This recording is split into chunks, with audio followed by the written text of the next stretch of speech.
आज हम लोग पढ़ेंगे सेल के बारे में। ठीक है, कि सेल हम लोग का किस प्रकार से काम करता है, क्या क्या उसमें होती हैं। ठीक है, तो सेल क्या होता है हम लोग का, पहले हम लोग को ये पता होना चाहिए कि सेल हम लोग का क्या होता है। हमारे शरीर की सबसे छोटी इकाई सेल होती है, यानी कि कोशिका होती है।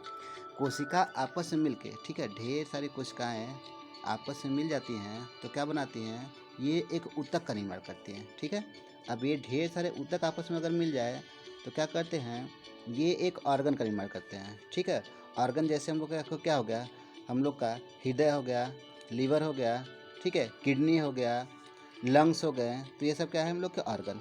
अब ये ऑर्गन आपस में मिल क्या करते हैं, एक सिस्टम बनाते हैं।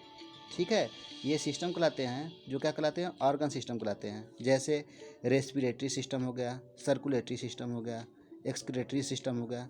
ठीक है, अब ये सिस्टम जब सब आपस में मिल जाते हैं तब क्या कहलाता है हम लोग का, ये पूरा बॉडी का निर्माण हो जाता है। ठीक है, तो हम लोग कह सकते हैं कि हमारे शरीर की सबसे छोटी इकाई क्या होती है, सेल होती है, यानी कि कोशिका होती है। तो कोशिका हम लोग का जो होता है वो क्या होता है, कई इसमें कई भाग होते हैं। ठीक है, कई भाग में जैसे हम लोग का क्या थे, फॉर एग्जांपल हम लोग देखना चाहें, अगर शॉर्टकट में देखना चाहें तो क्या होते हैं, इसमें जो इसका बाहरी आवरण होता है वो क्या कहलाता है, वो प्लाज्मा मेम्ब्रेन कहलाता है। इसका कार्य क्या होता है, इसका कार्य यह होता है कि बाहर से जो भी पदार्थ है उसको अंदर ले जाना है तो ये प्लाज्मा मेम्ब्रेन की सहायता से जाएगा। ठीक है, अगर यहाँ से कुछ मटेरियल हम लोग को बाहर निकालना है तो भी क्या होगा, ये इसी से जाएगा, प्लाज्मा मेम्ब्रेन, जिसे क्या कहते हैं, जिसे हम लोग हिंदी में प्लाज्मा झिल्ली कहते हैं। ठीक है, यह झिल्ली क्या होता है, अर्ध पारगम्य झिल्ली होता है। तो कुछ आवश्यक चीज़ों को क्या करता है, वो बाहर जाने देता है। ठीक है, आवश्यक चीज़ों को अंदर जाने देता है और अनावश्यक चीज़ों को क्या करता है, ये बाहर करता है। ठीक है, और क्या हो गया, सेंट्रियल। सेंट्रियल क्या होता है, यह जब कोशिका विभाजन होता है, ठीक है, जब कोशिका विभाजन होता है तब क्या करता है, यह सेंट्रोजोम जाके न्यूक्लियस को अलग अलग डिवाइड करके दो कोशिका का निर्माण करता है। ठीक है, आइए आगे देखते हैं, लाइसोजोम। लाइसोजोम का कार्य क्या होता है कि इसके अंदर जैसे हम लोग का ग्लूकोज गया हम लोग का और ऑक्सीजन गया तो ये दोनों आपस में रिएक्ट करके क्या करते हैं, ये एटीपी का निर्माण करते हैं। ठीक है ना, एटीपी का निर्माण करते हैं। एटीपी क्या है, ये हम लोग के बॉडी में जो ऊर्जा मिलता है वही एक प्रकार का हम लोग का ये एटीपी होता है। ठीक है, तो ये एटीपी जो हम लोग का बन रहा है, ये किसमें बनेगा हम लोग का, ये माइटोकांड्रिया के अंदर एटीपी का निर्माण होगा। तो माइटोकांड्रिया के अंदर जब एटीपी का निर्माण होगा तो इसके थ्रू क्या होगा, कुछ वेस्ट मटेरियल हम लोग का मिलेगा। ठीक है, तो वेस्ट मटेरियल क्या करेगा, ये जो हम लोग का लाइसोजोम है ये इसको पचा देगा। ठीक, और राइबोजोम का कार्य क्या होता है, यह प्रोटीन बनाने का काम करता है।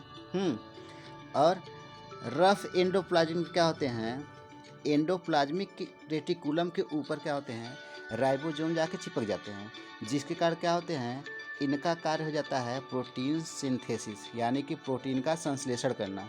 ठीक है, और जो हम लोग का एक और था endoplasmic reticulum, smooth endoplasmic reticulum. ठीक है, ये क्या करता है, ये फैट का निर्माण करता है हम लोग के सेल के अंदर। ओके, समझ में आया। और क्या होता है, न्यूक्लियस। न्यूक्लियस क्या करता है, ये सेल को, सेल के जितने भी सेल ऑर्गन्स हैं वो क्या कार्य कर रहे हैं, क्या उनको करना चाहिए क्या नहीं करना चाहिए, ये सब को डिसाइड कौन करता है, न्यूक्लियस करता है। ठीक है, तो क्या हो गया, और गोल्गी बॉडीज क्या करता है, गोल्गी बॉडीज हम लोग का जो प्रोटीन बना रहेगा, ठीक है, फैट बना रहेगा, इन सबको क्या करता है, पैकेज करता है, पैकेजिंग करता है, स्टोर करके रखता है।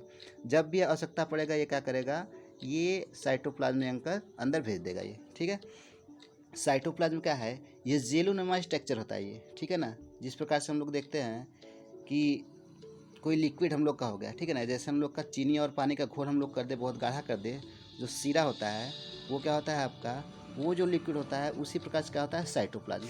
ये क्या करता है, जितने कोशिकांग हम लोग के इसके अंदर दिख रहे हैं इन सबको क्या किया रहता है, मेंटेन किया रहता है। कोशिकांग जैसे हम लोग का lysosome, ribosome, mitochondria, endoplasmic reticulum हो गया, न्यूक्लियस हो गया। ठीक है, तो इन सबको क्या किया रहता है, एक स्थान पे स्थिर किए रहता है।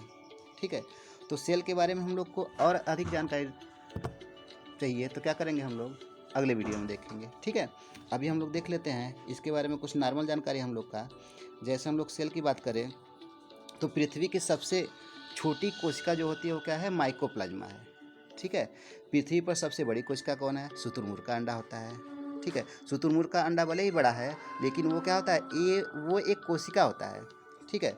मानव शरीर की सबसे बड़ी कोशिका अंडाणु, अंडाणु यानी क्या होता है, ओवम होता है, जिसे हम लोग फीमेल एग भी कहते हैं, ठीक है। मानव शरीर की सबसे छोटी कोशिका क्या है, शुक्राणु। मानव शरीर की सबसे लंबी कोशिका कौन है, तंत्रिका तल, न्यूरॉन्स, ठीक है। तो इस प्रकार से हम लोग देख रहे हैं कि कोशिका के बारे में हम लोग को बहुत सारी नॉलेज है, ठीक है। तो हमको सारा लेना है। इसका एग्जाम्पल हम लोग देखना चाहें तो यहाँ पे हम लोग देख सकते हैं, ये आपको क्या दिख रहा है, ये दिख रहा है शुतुरमुर्ग का अंडा, ठीक है। ये शुतुरमुर्ग का अंडा हम लोग को दिख रहा है। तो देख रहे हैं कि जो नॉर्मल हम लोग का अंडा होता है, उसके कंपेरिजन में एक काफ़ी बड़ा अंडा होता है, ठीक है ना। तो अंडा, जब भी हम लोग एग की बात करेंगे तो एग हम लोग का क्या कहलाएगा, ये एक प्रकार का कोशिका कहलाएगा, ये एक सेल है, ठीक है। माइकोप्लाज्मा, माइकोप्लाज्मा क्या है, ये एक प्रकार का बैक्टीरिया है। वो क्या होता है, सबसे छोटा है, यानी कि सबसे छोटा सेल की बात की जाएगी तो हम लोग क्या कहेंगे, माइकोप्लाज्मा। और माइकोप्लाज्मा पूछा जाएगा है क्या, तो क्या कहेंगे हम लोग, ये एक प्रकार का बैक्टीरिया है, ठीक है।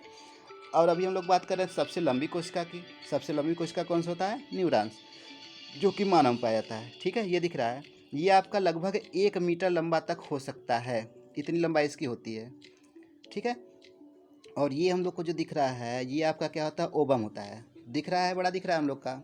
और जो ये छोटे छोटे ढेर सारे दिख रहे हैं हम लोग के, ये छोटे छोटे पार्ट, ये मूव कर रहे हैं इधर ना, ठीक है ना, ये सब क्या कहलाते हैं, ये आपके शुक्राणु कहलाते हैं। शुक्राणु क्या करते हैं, अंडाणु के अंदर जाके फर्टिलाइजेशन करते हैं, निषेचन का भी क्या करते हैं, जिससे हम लोग का क्या होता है, जाइगोट का निर्माण होता है, ठीक है। जाइगोट का निर्माण होता है, तब जाके क्या होता है, एक बेबी की उत्पत्ति होती है, ठीक है।